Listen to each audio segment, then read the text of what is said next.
Changing interview with Meet the Press. Moderator Kristen Welker.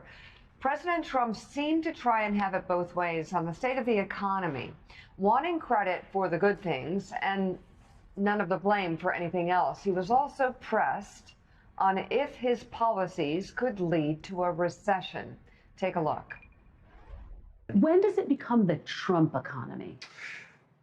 It partially is right now. And I really mean this. I think the good parts are the Trump economy and the bad parts are the Biden economy, because he's done a terrible job. He did a terrible job on everything, from his auto pen, which I'm sure he knew nothing about some of the things he was supposedly signing, to immigration. You look at what happened with immigration, how bad it was. But, sir, you acknowledge when you announced your tariffs, for example, the stock market dropped. It's been volatile. It has since gone up. It is. Do you take responsibility for that? Yeah. Do you take responsibility when it drops? Ultimately, I take responsibility for everything, but I've only just been here for a little more than 3 months. When you say they could have $3 instead of $30, are you saying Americans could see empty store shelves? No, I'm not saying that. I'm just saying they don't need to have $30. They can have 3. They don't need to have 250 pencils. They can have 5. But you're basically saying there could be some supply shortages because of the tariffs. We don't have to waste money on a trade deficit with China for things we don't need, for junk that we don't need. Some people on Wall Street have expressed concerns that the possibility of a recession is increasing. And I want to know what you think about that. Are you comfortable with the country potentially dipping into a recession for a period of time if you are able to achieve your long-term goals? Well, you know, you say some people on Wall Street say, well, I can tell you something else. Some people on Wall Street say that we're going to have the greatest economy in history. Why don't you talk about them? Because some people on Wall Street say this is the greatest thing. Well, that's what I'm getting at. Is it okay in the short term to have a recession? Look, everything's okay. What we are, I said, this is a transition period. I think we're going to do fantastically. Are you worried about a recession? No. Okay. No, I think we're going to have the greatest economic... I mean, are you worried it could happen? Do you think it could happen? Anything can happen. But I think we're going to have the greatest economy in the history of our country. I think we're going to have the greatest economic boom in history. That was a great summing up of basically his approach to politics. Anything good, me. Anything bad, Joe Biden, or my predecessor. So it is, again, a lot going on there. I must say, you sounded like Dr. Brzezinski when he says you don't need $30, Mika, you can have 2. And also a prom dress. No, here's a pattern and a sewing machine. Get to it. But that's where it ends. less is more. You don't need all that junk. But I will say it's we don't know yet where this economy is going. We got numbers out on Friday that once again shows what we've been saying over the past couple of years, which is, you know, this economy remained extraordinarily resilient under Joe Biden. The Fed continued to try to slow it down, higher interest rates, and the economy kept growing. We were starting to hear the same thing on Friday. I mean, consumer confidence has plunged. The markets have regained, you know, they're down about 10%. They're back up, you know, down now probably on 6%, 7%. But again, it's right now a lot of mixed messages, but most forecasts from Wall Street suggest we do have a recession coming. Yeah, and that's the view of most economists. I think also when you talk to most CEOs, they are worried their supply chains are going to get fundamentally disrupted. Because of almost the president echoed the uncertainty. Well, maybe this, maybe that. Well, if it's maybe this, maybe that business environment does not encourage investment, doesn't encourage long-term planning. Do you buy this? Do you sell that? If you have a 5 or 10 year investment in order to get your return, well, right now it's really hard to make it. Well, those CEOs are saying very publicly, we're frozen right now. We don't know where this is going, right? Absolutely. So my guess is we're heading towards a recession. I think that's what you had. What, 0.3% this quarter. We'll know for sure in just over 3 months when we get the second quarter results. I think the president's point of view is, oh, maybe. That what matters to him is in the long term. You know, there's that other economist named John Maynard Keynes who couldn't be with us today. Right, because he said in long term we're all dead anyway. Exactly, yeah. Right. So I mean, everything may ultimately work out. But again, the odd thing about this show is, again, the president inherited a robust, healthy economy. Growth was up, inflation was down, employment was up. And for reasons that are still unclear to me, to say the least, why he decided he needed to administer such a shock with tariffs is it's one thing if you've got a sick patient, you're willing to take risks. We had a healthy patient called the American economy, and now we've turned the healthy patient into a sick patient for what? But that's what's unclear. You know what's so fascinating is when we had Jeff Goldberg in the other day, he said, you know, we always talk about how Donald Trump will move anywhere, and he doesn't really believe in anything. The one thing Jeffrey Goldberg said while he's in the White House, he said, you can see it in his eyes. You can read it with it. Like, he believes in tariffs. He's believed in tariffs since 1987. He's moving forward with tariffs. So, I mean, and I think what is remarkable and what we have not heard other presidents say is, maybe we'll go into a recession. Maybe your kids need to get by with less at Christmas. Maybe you need to get by with less. Never heard any president say that ever. Which may also lead to what you've heard from inside the White House, what I've heard from inside the White House, and what he said yesterday. Hey, he's not running again.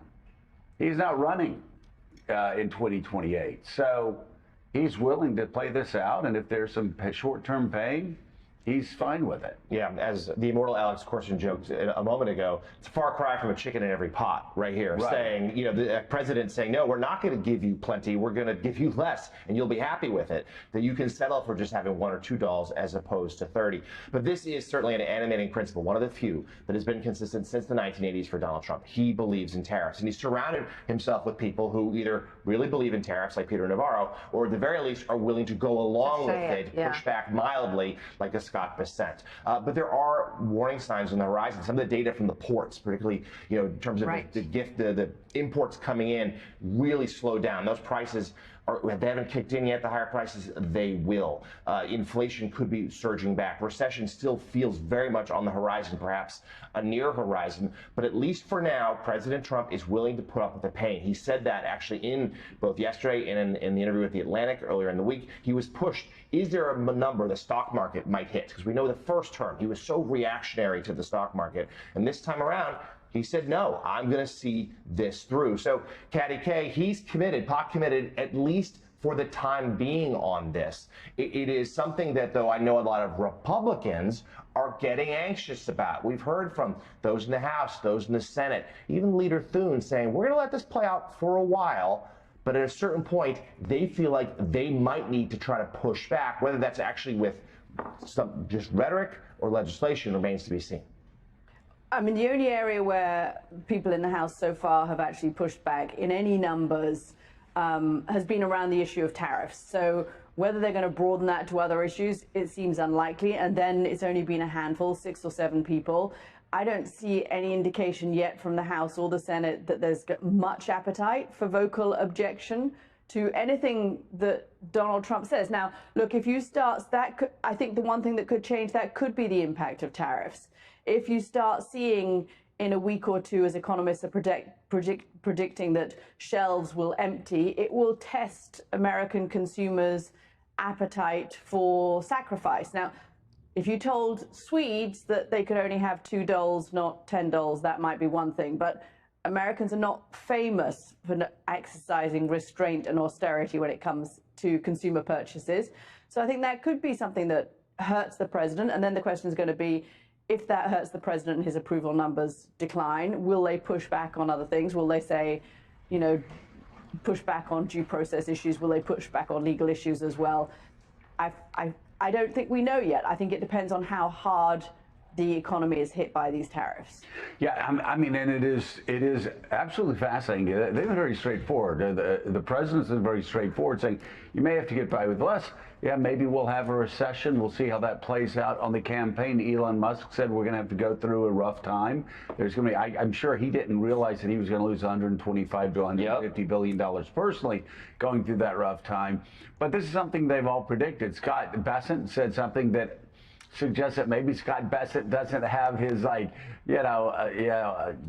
fingers on the pulse of America when he said cheap consumer goods is not a God-given right. Mr. Bessent, it may not be, Secretary Bessent, but the American people think it is. So we're coming to a time where there is going to be a real test if shelves are empty. Because there'd be about more than dolls. Right. Well, obviously. But that was regarding Christmas when people are saying, well, what if the shelves are empty? I don't know. I'm not suggesting that the American people can't be patient. I'm just suggesting that the American people can't be patient when it comes to consumer. I mean, this is what's fueled our economy for decades now. So it's going to be a fascinating test of will to see what happens if the shelves empty out, if prices go up, if what some people on Wall Street are predicting actually comes to fruition. The doll thing feels instructive because this is the language of toys. All of this feels like a toy to Donald Trump and his cabinet, his Dr. Strangelove-esque cabinet of advisors. Market manipulation is what I think about when I hear them talk about it. You don't have to worry about this because they will know sooner than the rest of us what's going to happen. And we've seen what happens when they have a little bit of advanced knowledge. There are moves to make. There are ways to profit off of the dip. There are ways to strategize ahead of the actual American people who did not vote for this. As much as the tariffs, absolutely correct. Donald Trump has been saying that so clearly.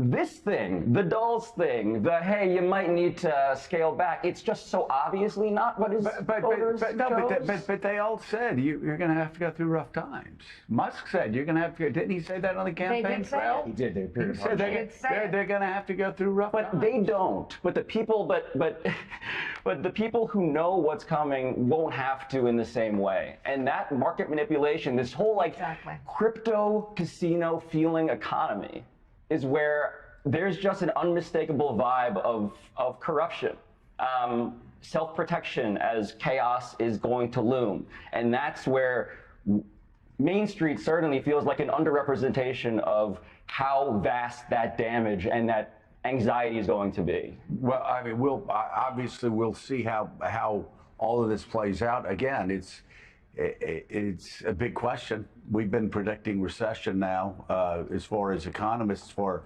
several years. The economy has stayed resilient.